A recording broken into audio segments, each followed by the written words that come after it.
Hello नमस्कार दोस्तों, मेरा नाम रोहतास निमी है और आप सभी का स्वागत है हमारे यूट्यूब चैनल निमिजीनेट प्रो पे। दोस्तों, कम्युनिकेशन क्लास सेकंड, इस क्लास में हम बात करने वाले हैं 25 प्लस टाइप ऑफ कम्युनिकेशन। देखिए, इससे रिलेटेड हमारे एग्जाम में हर बार क्वेश्चन आते ही आते हैं। ये क्लास हम सभी के लिए बहुत ज़्यादा इम्पोर्टेंट है, क्योंकि दोस्तों इस क्लास में सबसे पहले हम थ्योरी करेंगे और उसके बाद में 2012 से लेकर 2023 तक आज तक जो भी क्वेश्चन हमारे आए हैं वो सभी क्वेश्चन टाइप ऑफ कम्युनिकेशन के देखने वाले हैं। यानी कि थ्योरी प्लस पीवाईक्यू एक ही क्लास में हम वाले हैं। ये क्लास बहुत ज़्यादा इम्पोर्टेंट होगी, तो इस क्लास को आप पूरा देखना और ध्यान से देखना। तो चलिए दोस्तों, अब हम अपनी क्लास पे आते हैं और इसमें देखते हैं। देखिए, टाइप ऑफ कम्युनिकेशन, जैसे पिछली क्लास में हमने बात की थी कि कम्युनिकेशन हमारा काफ़ी तरह से हो सकता है। हम लिखित में कम्युनिकेशन करते हैं। एक 2 महीने का बच्चा है तो वो रो के कम्युनिकेशन करता है, उसे लैंग्वेज नहीं। तो काफ़ी तरह का हमारा कम्युनिकेशन, तो वो सभी कम्युनिकेशन अभी हम देखने वाले हैं। देखिए, यहाँ पे आप देख सकते हैं वर्बल कम्युनिकेशन किसको बोलते हैं। वर्बल कम्युनिकेशन वो होता है जो शब्दों के द्वारा कम्युनिकेशन किया जाए, बोल के कम्युनिकेशन है, उसको वर्बल कम्युनिकेशन। उसके बाद रिटन कम्युनिकेशन, जो लिखित में संचार हो उसको रिटन कम्युनिकेशन बोलेंगे। फिर है non verbal communication. Non verbal communication में अशाब्दिक संचार होता है, बिना शब्दों के हम संचार करते हैं, जैसे इशारों से, भाव भंगिमा से संचार करते हैं, अपने शरीर की मुद्रा से संचार करते हैं।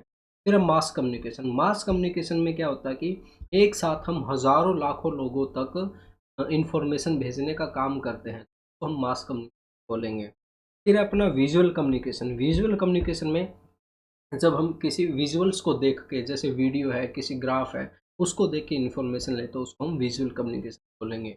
फिर है अपना ग्रुप कम्युनिकेशन। ग्रुप कम्युनिकेशन में जब कई लोग आपस में मिल के एक दूसरे से बातचीत करें तो उसको हम ग्रुप कम्युनिकेशन बोलेंगे। और ग्रुप कम्युनिकेशन में ये होता है कि यहाँ पे हम फॉर्मल कम्युनिकेशन और इनफॉर्मल दोनों तरह का कम्युनिकेशन कर सकते हैं। और यहाँ पे जो भी बंदे हैं हम उनको अच्छे से इंटरेक्ट कर सकते हैं।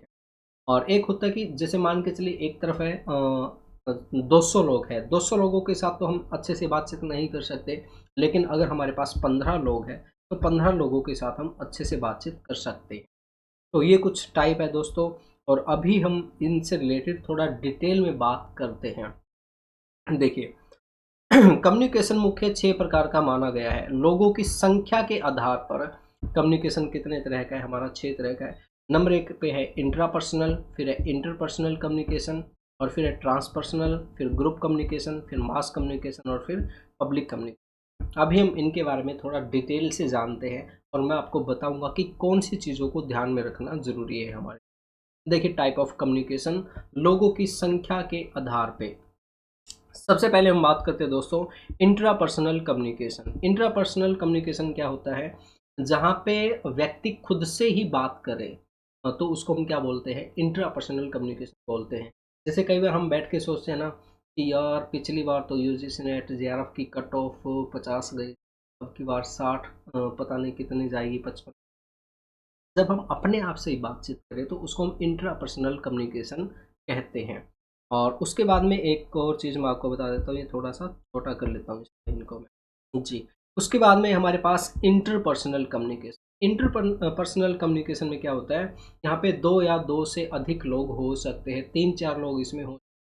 बट यहाँ पे जो कम्युनिकेशन होगा हमारा, वो पर्सनल कम्युनिकेशन होगा। जैसे मान के चलिए हम 3 लोग बैठे हुए हैं, 3 दोस्त बैठे हुए हैं और यहाँ पे कम्युनिकेशन कर रहे हैं, वो पर्सनल कम्युनिकेशन कर रहे हैं। यहाँ पे अगर चौथा व्यक्ति आ जाएगा तो वहाँ पे हम अपनी बात बंद कर देंगे। यहाँ पे कुछ सीक्रेट बात हो सकती है अपने, यानी कि पर्सनली चीज़ों पे हम बात करते हैं। तो ये होता है हमारा इंटर पर्सनल कम्युनिकेशन। अब देखिए, एग्ज़ाम में आपके पास ये क्वेश्चन आएगा कि जब व्यक्ति अपने आप से बातचीत करे तो उसको हम क्या बोलेंगे। आप कंफ्यूज हो सकते हैं, आपको 2 शब्द देखने को मिलेंगे, I N T R A. एक तो इंट्रा मिलेगा और एक मिलेगा inter. I N T E R, ये देखिए, एक होगा इंट्रा पर्सनल कम्युनिकेशन, एक होगा इंटरपर्सनल कम्युनिकेशन। अब देखिए, इसमें मैं आपको बताता हूँ आपको किस तरह से याद रखना है। अब देखिए, यहाँ पे इंट्रा के अंदर क्या है, ए आ रहा है हमारा। ए अल्फ़ाबेटिकल रीजनिंग में कितने नंबर पे है, ये 1 नंबर पे है, तो मतलब एक ही व्यक्ति इसमें बातचीत कर सकता है अपने आप से। अब हम आगे बात करते हैं इंटरपर्सनल कम्युनिकेशन। इंटरपर्सनल में ई आ गया यहाँ पे। ई के अंदर कितने हैं, 5 अक्षर पे, 5 नंबर पे आता है ई हमारा। तो इसमें ज़्यादा से ज़्यादा 5 लोग हो सकते हैं, यानी कि एक से ज़्यादा लोग होंगे और 5 तक इसमें हो सकते हैं। तो 5 लोग आपस में बैठ के पर्सनल बात करें, सीक्रेट बात करें, तो उसको हम इंटरपर्सनल कम्युनिकेशन बोलेंगे। ठीक है, तो इस तरह से आपको इसको याद रखना है। उसके बाद में हम बात करते हैं दोस्तों ट्रांसपर्सनल कम्युनिकेशन। ट्रांसपर्सनल कम्युनिकेशन में क्या होता है, interaction with in A persons spiritual domain. इसमें जब हम अध्यात्म की बात करें, जब हम ध्यान मगन हो जाए और हम अपने आत्माओं पूर्वजों से बातचीत करने का अनुभव करें। कई लोग होते हैं ना ऐसे बोलते कि मैंने तो मेरे दादा से बात की थी रात को, मेरे सपने में वो आए थे और मैंने तो महसूस किया, ये किया, मैं तो भगवान से बात करता हूँ, ये हूँ। तो जब इंसान अनुभव करने लगे कि वो किसी सुपर नेचुरल पावर से बातचीत कर रहा है, तो वहाँ पे ट्रांसपर्सनल कम्युनिकेशन होगा। और जब हम योग के अंदर ध्यान मग्न होते हैं और हमें ऐसा अनुभव होता कि हमने भगवान से बातचीत की है, तो वहाँ पे हमारा ट्रांसपर्सनल कम्युनिकेशन, वहाँ पे आप इसको देख सकते हैं कि ध्यान मग्न में बैठा हुआ है। उसके बाद में दोस्तों हमारा small group communication. Small group communication के अंदर यहाँ पे लोगों की संख्या सीमित होती है। और यहाँ पे जो लोगों की संख्या इतनी सीमित होती है कि हम सभी को एक दूसरे से बातचीत कर सके, अच्छे से इंटरेक्ट कर सके, एक दूसरे को देख सके, आई कांटेक्ट मिला सके। तो यहाँ पे जो कम्युनिकेशन होगा वो हमारा स्मॉल ग्रुप कम्युनिकेशन होगा। अब जैसे मैंने आपको ऊपर भी बताया था, अगर हमारे ग्रुप के अंदर 200 लोग हैं, एक तो है 200 लोग, ठीक है, और एक है हमारे पास 15 लोग, तो हम किन लोगों से अच्छे से बातचीत कर सकते हैं, 15 लोगों से। लेकिन 200 लोग होंगे तो वहाँ पे हम अच्छे से बातचीत नहीं कर सकते। तो स्मॉल ग्रुप कम्युनिकेशन का मतलब यही है कि यहाँ पे जो लोग होते हैं उनसे अच्छे से बातचीत करके, अच्छे से आई कांटेक्ट मिला सकें, ये है। फिर है पब्लिक कम्युनिकेशन। पब्लिक कम्युनिकेशन के अंदर क्या होता है, यहाँ पे पब्लिक होती है, काफ़ी ऑडियंस होती है। यहाँ पे संख्या 200 लोगों तक हो सकती है या थोड़ी ज़्यादा भी हो सकती है। यहाँ पे भी यही चीज़ है कि यहाँ पे जो सभी लोग बैठे हुए हैं उनको हम अच्छे से देख सकते हैं और उनसे बातचीत कर सकते हैं। यहाँ पे जो ऑडियंस है थोड़ी ज़्यादा होगी, स्मॉल ग्रुप से ज़्यादा यहाँ पे ऑडियंस हमारी होगी। और उसके बाद में हम बात करते हैं mass communication, message to large audience. जब हम एक साथ हज़ारों लाखों लोगों को कम्युनिकेशन करें तो उसको हम मास कम्युनिकेशन बोलेंगे। और इसके अंदर क्या होता है कि फीडबैक जो है, फीडबैक ना के बराबर होता है। बहुत लेट फीडबैक हो सकता है या फिर ना के बराबर फीडबैक इसमें हो सकता है। और इसमें कोई व्यक्ति क्या कर रहा है हमें नहीं पता चलता। जैसे मान के चलिए कि एक रैली हो रही है, रैली के अंदर 10,000 लोग बैठे हुए हैं। 10,000 लोगों के अंदर जो पीछे आदमी बैठा हुआ है, बुजुर्ग आदमी बैठा हुआ है, वो हमें नहीं पता क्या कर रहा है और क्या नहीं कर रहा, वो हमें नहीं पता होता। तो यहाँ पे जो कम्युनिकेशन होता है हमारा इनफॉर्मल कम्युनिकेशन होता है। अच्छे तरीके से हम कम्युनिकेशन नहीं कर सकते, अपनी इंफॉर्मेशन दे सकते हैं बट फीडबैक हम अच्छे नहीं दे सकते इसके अंदर। तो ये है हमारा मास कम्युनिकेशन। तो यही चीज़ इसके अंदर दी हुई है दोस्तों, अगर आप यहाँ से पढ़ना चाहें तो आप इसको पढ़ सकते हैं। और उसके बाद में हम बात करते हैं दोस्तों इसमें, 1 मिनट।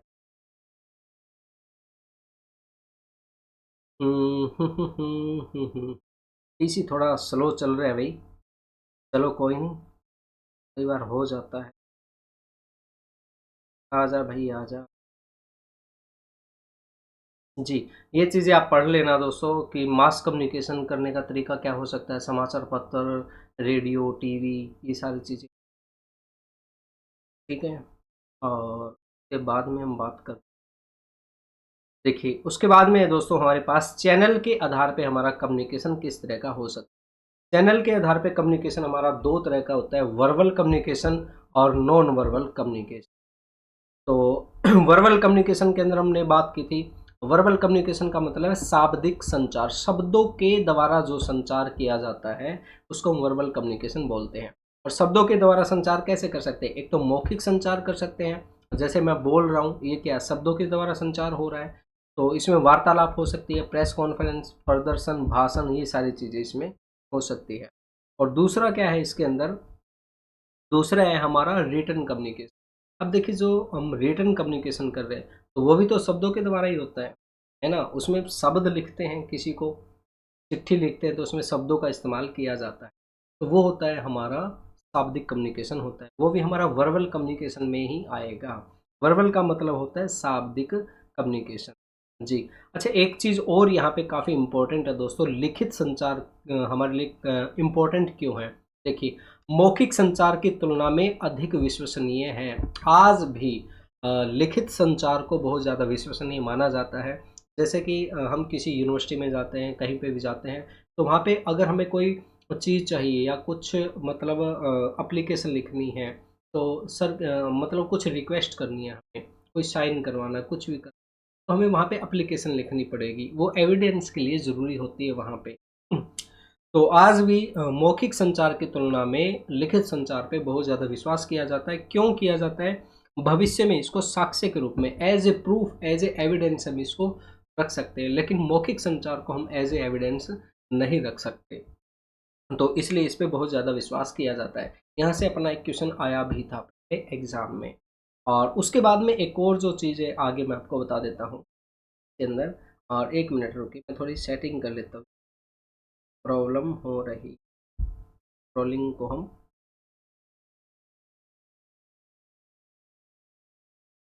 1 मिनट। हाँ जी, ये हमने कर लिया, मौखिक संचार कर लिया, फिर है लिखित संचार हमने कर लिया, ठीक है? लिखित संचार कर लिया, उसके बाद में हमारा नॉन वर्बल कम्युनिकेशन है दोस्तों। नॉन वर्बल कम्युनिकेशन में क्या होता है वो हम देखते हैं। 1 मिनट, यहाँ पे ले गया। देखिए, type of non verbal communication, अशाब्दिक संचार किस तरह का हमारा हो सकता है, इसके कई टाइप है हमारे। नंबर 1 पे है दोस्तों फिजिकल अपीयरेंस। फिजिकल अपीयरेंस में हमारे खड़े होने का तरीका क्या है, हम किस तरह से फिजिकल अपीयर हो रहे किसी व्यक्ति के सामने, तो वो हमारे बारे में बता देता है। हम एक शब्द ना बोले लेकिन फिर भी वो हमारे बारे में बहुत सारी चीज़ें बता देता है। जैसे यहाँ पे आप देख सकते हैं, ये व्यक्ति काफ़ी कॉन्फिडेंस लग रहा है इसमें, और ये देखिए ये नर्वस लग रहा है, इसके दोनों हाथ ऐसे बंधे हुए हैं। तो इसको, इन दोनों को देख के हम बता सकते हैं कौन ज़्यादा कॉन्फिडेंस है और कौन इसमें कौन नर्वस है। तो फिजिकल अपीयरेंस हमारे बारे में बहुत कुछ बताती है। उसके बाद में दोस्तों हमारा पैरा लैंग्वेज है। पैरा लैंग्वेज बहुत ज़्यादा इंपॉर्टेंट है दोस्तों, इससे रिलेटेड बहुत बार एग्जाम में क्वेश्चन आए हैं। पैरा लैंग्वेज के अंदर हम वाणी पे ध्यान देते हैं। अब देखिए कई बार क्या है कि कोई व्यक्ति बहुत ही धीरे धीरे बोलते हैं, जो शांत स्वभाव के व्यक्ति होंगे वो बहुत ही धीरे धीरे प्यार से बोलेंगे, लेकिन जो गुस्से वाले व्यक्ति होंगे वो बड़ी, उनकी आवाज़ बड़ी ही मतलब दमदार होगी, बहुत ऊंची आवाज़ होगी। जब हम वाणी के द्वारा कम्युनिकेशन करें, अब जैसे देखिए हम किसी को बोलते हैं, ओए इधर आ, अब ये क्या हो गया, ये तो धमकाने वाला हो गया। और जब हम अपनी गर्लफ्रेंड को बोलते तो कैसे बोलते हैं, ओए इधर आ, है ना? तो दोनों के बोलने का जो तरीका लहजा है वो अलग है। तो वाणी के द्वारा जब कम्युनिकेशन किया जाए तो उसको हम पैरा लैंग्वेज कम्युनिकेशन बोलते हैं। यहाँ पे आप देख भी सकते हैं, ये देखो, ये धीरे से आवाज़ लगा रही है, सुनो ना, है ना? जी। तो उसके बाद में हमारा बॉडी लैंग्वेज है, काइनेसिस कम्युनिकेशन भी इसको बोलते हैं। अच्छा, एक चीज़ और मैं बता देता हूँ पैरा लैंग्वेज को, इसको हम वोकलिक्स कम्युनिकेशन भी बोलते हैं। किस कम्युनिकेशन को क्या बोला जाता है ये आपको पता होना चाहिए, हमारा एग्जाम में कई बार पूछा जाता है। तो बॉडी मूवमेंट को हम काइनेसिस कम्युनिकेशन बोलते हैं। हम अपनी बॉडी के द्वारा किस तरह से कम्युनिकेशन कर रहे हैं। अब ये देखिए, ये व्यक्ति चेहरे पे हाथ रखा हुआ है इसने, और इसने देखिए इसने अपने गाल के ऊपर हाथ रखा हुआ है, इससे लग रहा कि ये बड़ा टेंशन में है। और यहाँ से लग रहा कि इसको कुछ शौक लगा है, इसको कुछ मतलब हैरानी करने वाली बात इनके सामने आई है। तो यहाँ से बॉडी मूवमेंट से हमें पता चल रहा है कि ये किस तरह का कम्युनिकेशन कर रहे हैं, इनके अंदर क्या फीलिंग्स है वो हमें पता चल रही है। फिर पोस्चर, हमारे बैठने का तरीका क्या है, किस पोस्चर में हम बैठे हैं, वो भी हमारे बारे में बहुत कुछ बताता है। उसके बाद में गेस्चर, गेस्चर हमारे खड़े होने का तरीका क्या है, किस गेस्चर में हम प्रेजेंट हो रहे हैं। अब ये देखिए, जैसे फिजिकल अपीयरेंस, गेस्चर और पोस्चर, बॉडी मूवमेंट, ये लगभग एक दूसरे से रिलेटेड है ये सारी चीज़। उसके बाद में जो हमारा मोस्ट इम्पोर्टेंट है वो है आई कॉन्टैक्ट। आई कॉन्टैक्ट होना हमारे लिए बहुत ज़्यादा ज़रूरी है। अब देखिए कई बार रिश्तेदार अपने घर पे आते हैं, तो रिश्तेदार क्या है, हमसे बात कर रहे होते हैं, लेकिन हम क्या है, हम फ़ोन में लगे हुए हैं। हाँ मामा जी, हाँ आप सही कह रहे हो। हाँ, क्या मामा जी, क्या क्या बोला आपने? तो क्या है कि ऐसे हमारा जो कम्युनिकेशन बहुत ख़राब होता है। अगर हमें किसी व्यक्ति में इंटरेस्ट है तो आप फ़ोन साइड में छोड़िए, उनसे आँखों में आँखें मिला के बातें कीजिए और रियली में करके देखना। अब की बार आपके मामा आए ना, तो उनसे आँखों में आँखें मिला के बात करके देखना। मिलाओगे नहीं आप, है ना? ट्राई कर सकते हैं आप। जी। तो आई कॉन्टैक्ट, जब हम किसी व्यक्ति से आई कॉन्टैक्ट मिला के बात करते हैं तो अगले व्यक्ति को बहुत अच्छा फ़ील होता है और उसे लगता है भई ये बंदा रियली में मेरे से बात करने का इच्छुक है। लेकिन जब हम बिना आँखें मिला के, आँखें चुरा के बात करते तो अगले को ऐसा लगता कि ये मेरे से बातें करने में इंटरेस्टेड नहीं है। उसके बाद में हमारा फेशियल एक्सप्रेशन है। फेशियल, चेहरे के हाव-भाव से हमें पता चल जाता है कि अगले व्यक्ति का क्या मूड है। तो इसको हम फेशियल एक्सप्रेशन बोलते हैं। यहाँ पे आप देख सकते हैं ये एंगर है और ये जॉय है और ये सरप्राइज़ है। तो इस तरह से हम कम्युनिकेशन करते हैं और उसके बाद में हम बात करते हैं दोस्तों इसमें, आगे हमारा हैप्टिक्स कम्युनिकेशन है। अब देखिए यहाँ से हमारा क्वेश्चन आया हुआ है, हैप्टिक्स कम्युनिकेशन क्या होता है? इसको टच कम्युनिकेशन भी बोलते हैं। अब देखिए 2 तरह के टच होते हैं हमारे, एक होता है गुड टच और एक होता है बैड टच। ये हमें हर एक बच्चे को सिखाना चाहिए। आपके परिवार में कोई बच्चा है तो उसको ज़रूर बताना भाई गुड टच और बट बैड टच क्या होता है। अगर कोई व्यक्ति गलत नीयत से किसी बच्ची को छेड़ रहा है, किसी लड़की को छेड़ रहा है, तो उसे पता चल जाएगा कि इसका इरादा क्या है इसके छेड़ने का। जब अपने मम्मी-पापा हमारे शरीर को टच करते हैं तो उनका जो स्पर्श करने का इंटेंशन अलग होता है, लेकिन किसी अलग अनजान व्यक्ति का इंटेंशन अलग हो सकता है। उसके टच करने से हमें पता चल जाता है कि इसका इरादा क्या है। जी, तो इसको हम हैप्टिक्स कम्युनिकेशन बोलते हैं। उसके बाद में दोस्तों हमारा ये है, 1 मिनट रुको। उसके बाद में है हमारा प्रॉक्सिमिक्स। प्रॉक्सिमिक्स कम्युनिकेशन या फिर इसको स्पेस कम्युनिकेशन भी बोलते हैं। अब 2 व्यक्ति आपस में बैठे हैं, उनके बीच में स्पेस कितना है? उस स्पेस से हम अंदाज़ा लगा सकते हैं कि इनका रिलेशनशिप कैसा हो सकता है। यहाँ पे देखिए ये 2 एक लड़का एक लड़की बैठे बिल्कुल मतलब पैर के पैर मिला के बैठे हुए हैं। तो यहाँ से हम अंदाज़ा लगा सकते हैं कि ये या तो पति-पत्नी है या फिर गर्लफ्रेंड बॉयफ्रेंड है यहाँ। और ये देखिए ये थोड़ा दूर बैठे हुए हैं यहाँ पे। तो हम कह सकते हैं कि ये दोस्त हो सकते हैं बट इतने ज़्यादा क्लोज़ दोस्त नहीं हैं। ये नॉर्मल वाले दोस्त हैं या फिर नॉर्मल इंसान भी ये हो सकते हैं जो एक-दूसरे से बातचीत कर रहे हैं। तो जो स्पेस है, स्पेस हमारे बारे में बहुत कुछ बताता है, हमारे रिलेशनशिप के बारे में। तो ये प्रॉक्सिमिक्स कम्युनिकेशन या स्पेस कम्युनिकेशन हम बोलते हैं।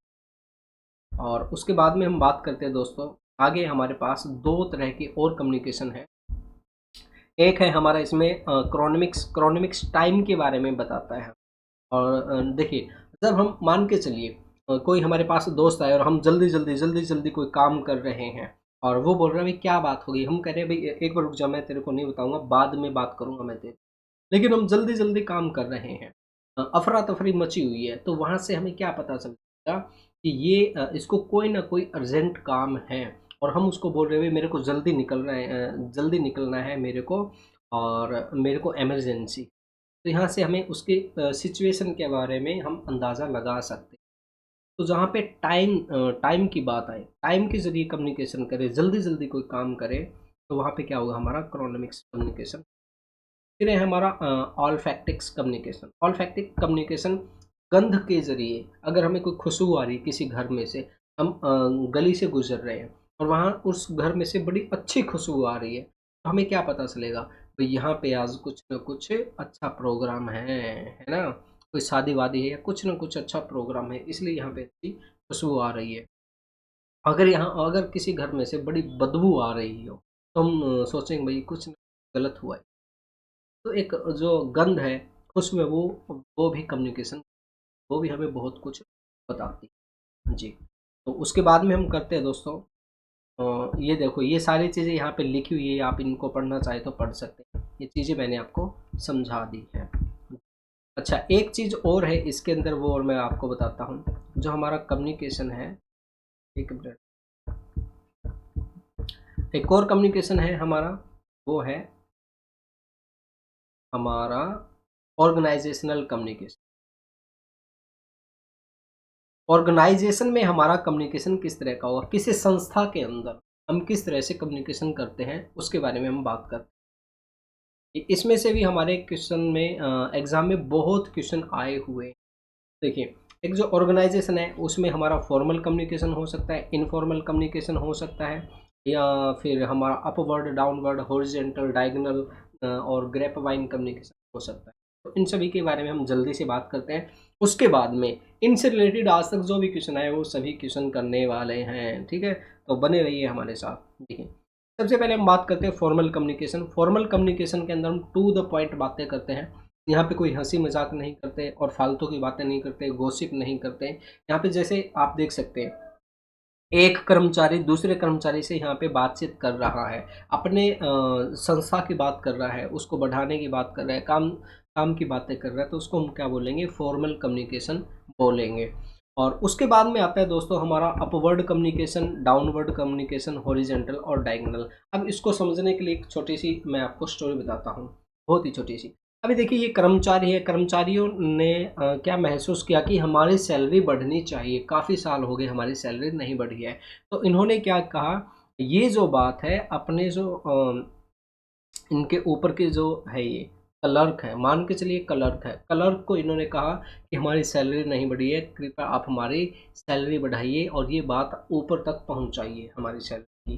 तो अब इसने ये बात क्या है कि ये ऊपर पहुंचाई, ये इनके कंपनी के जो बॉस है इनको ये बात कही कि जो कर्मचारी है वो सैलरी बढ़ाने के लिए बोल रहे हैं। तो जब कम्युनिकेशन नीचे से स्टेप बाय स्टेप होते हुए ऊपर जाए तो उसको हम अपवर्ड कम्युनिकेशन बोलेंगे। है, तो ये क्या हो गया हमारा अपवर्ड कम्युनिकेशन। उसके बाद में इस बॉस ने बोला, भाई यार इनको हर जो फेस्टिवल पे बोनस देते तो हम, दिवाली पे, होली पे, न्यू ईयर पे हम इनको बोनस दे रहे हैं, तो सैलरी बढ़ाने की अभी कोई ज़रूरत नहीं है, अभी इनकी सैलरी नहीं बढ़ेगी। ये बात इस बॉस ने इसको बोली, इस क्लर्क को बोली। इस क्लर्क ने फिर ये बात नीचे इनको बोली, डाउनवर्ड कम्युनिकेशन। तो ये क्या हो गया हमारा, डाउनवर्ड कम्युनिकेशन हो गया। ऊपर से स्टेप बाय स्टेप होते हुए कम्युनिकेशन नीचे आया, तो ये हमारा डाउनवर्ड कम्युनिकेशन हो गया। अब इन्होंने क्या कहा कि यार ऐसे तो बात बनने वाली नहीं है। तो ये सभी कर्मचारी इकट्ठा हो गए और इन्होंने क्या है कि मीटिंग करनी शुरू कर दी, इन्होंने आंदोलन करना शुरू कर दिया। तो यहाँ पे क्या हुआ कि ये जो है ना, जितने भी लोग हैं ये एक मतलब एक पोजीशन के लोग हैं, जब इक्वल पोजीशन के लोग एक दूसरे से बातचीत करें तो उसको हम हॉरिजॉन्टल कम्युनिकेशन बोलेंगे। यहाँ पे इसमें ये हो सकता है, दो टीचर आपस में बात कर रहे हो, दो स्टूडेंट आपस में बात कर रहे हो, दो सफाई कर्मचारी आपस में बात कर रहे हो, यानी कि जहाँ पे उनका स्टेटस एक जैसा हो, जब वो एक दूसरे से बातचीत करें तो उसको हम हॉरिजॉन्टल कम्युनिकेशन बोलते हैं। ये देखिए, हॉरिजॉन्टल कम्युनिकेशन हो गया, ठीक है।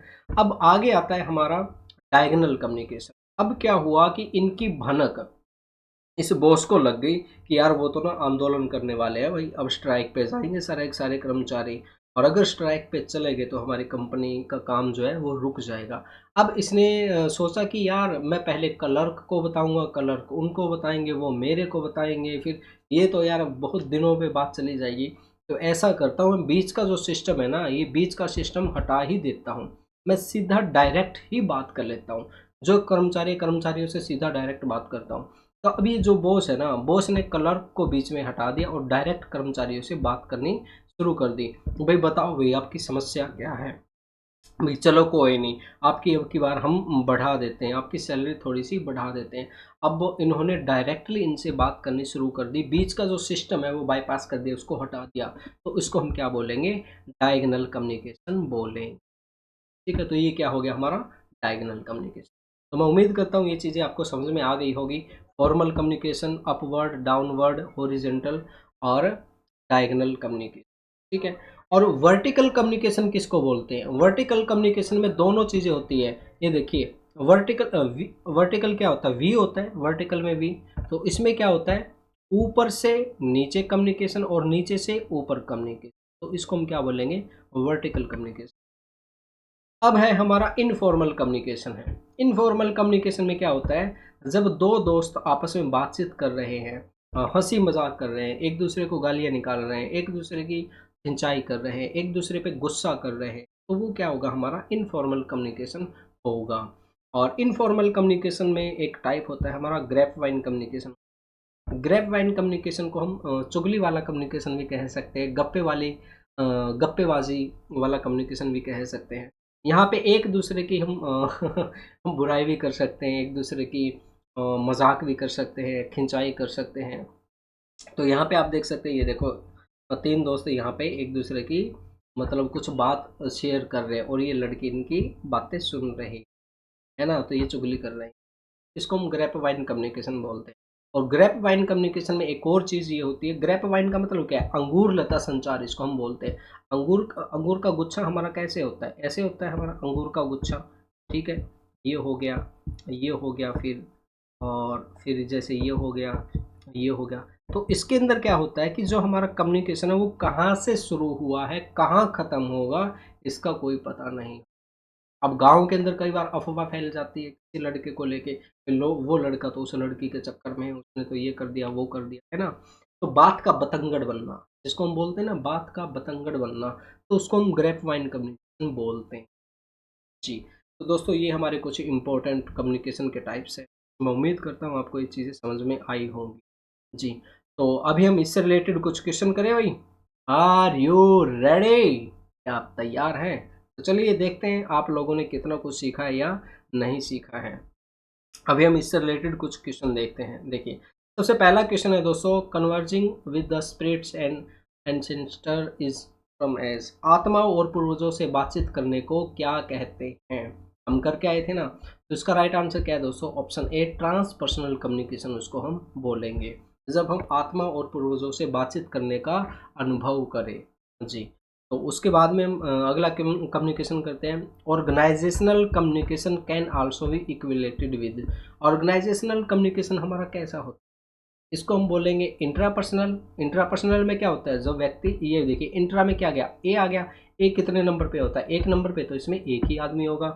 फिर है इंटरपर्सनल। इंटर में क्या गया, ई आ गया। ई में कितने कितने नंबर पे आता है? ई 5 नंबर पे, तो ये ज़्यादा से ज़्यादा 5 लोग हो सकते हैं। फिर है ग्रुप कम्युनिकेशन। फिर है मास कम्युनिकेशन। जो हमारी संस्था है, संस्था में क्या है, सीमित लोग होते हैं, 20, 30, 50 लोग होते हैं। कोई मीटिंग होती है, मीटिंग ये तो है नहीं कि 10,000 लोग आगे एक साथ बैठ जाओगे अब मीटिंग करेंगे, ऐसा तो नहीं है ना। तो ऑर्गेनाइजेशन में क्या है, जब हम मीटिंग लेते हैं तो सीमित संख्या में लोग होते हैं, तो वहाँ पे ग्रुप कम्युनिकेशन होगा। तो इस तरह से आपको देखना है दोस्तों, क्या इसका राइट आंसर हो सकता है। उसके बाद में जैसे हम देखें, ये देखिए, ये आ गया हमारा फॉर्मल और इनफॉर्मल कम्युनिकेशन से related. Formal communication tend to be fast and flexible. औपचारिक संप्रेषण त्वरित और लचीला होना चाहिए। ये बताओ भाई, लचीला, लचीले का मतलब क्या होता है? लचीला जिसमें हंसी मजाक भी हो गया, जिसमें मतलब किसी की खिंचाई भी हो गई, कुछ भी कह दिया उसके अंदर। तो फॉर्मल कम्युनिकेशन ऐसा होना चाहिए क्या? नहीं ना।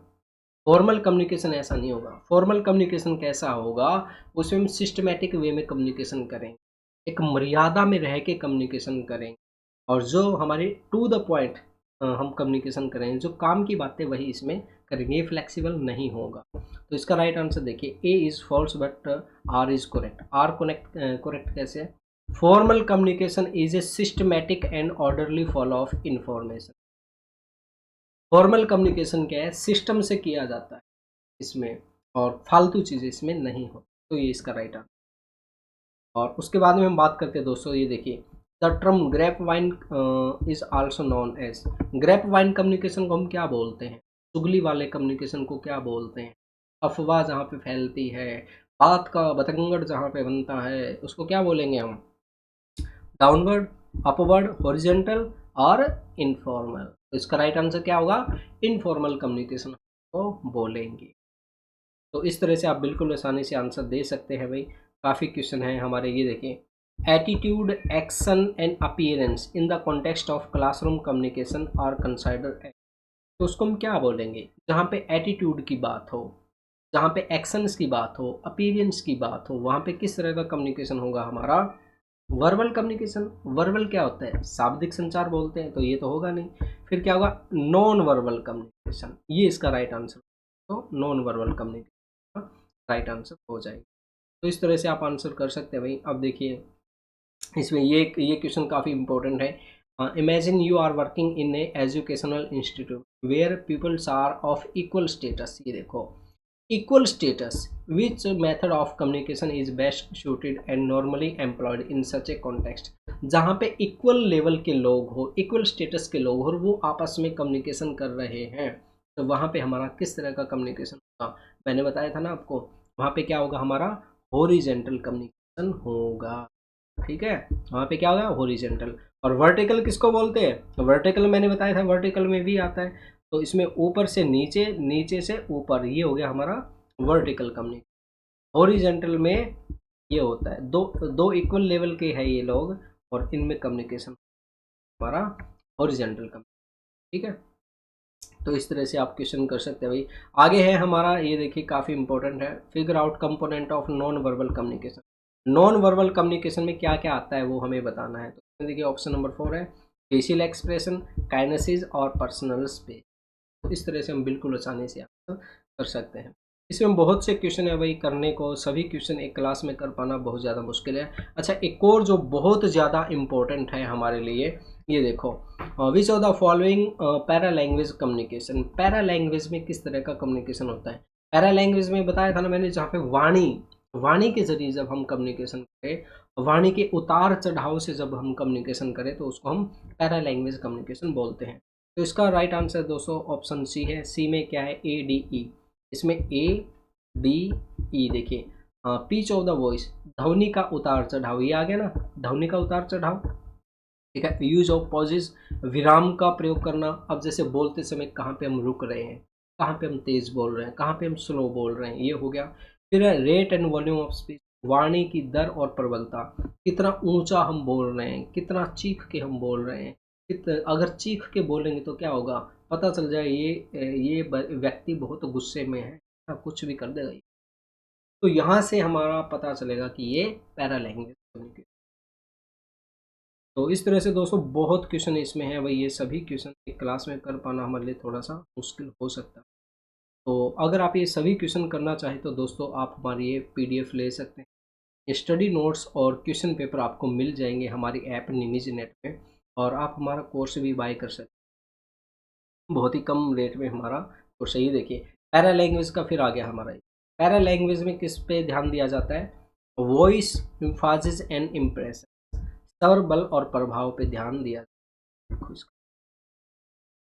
और हम देखते हैं, देखें, identify the technical term use in describing body language. Body language के लिए किस टर्म का इस्तेमाल किया जाता है, तो राइट आंसर क्या है, काइनेसिस कम्युनिकेशन।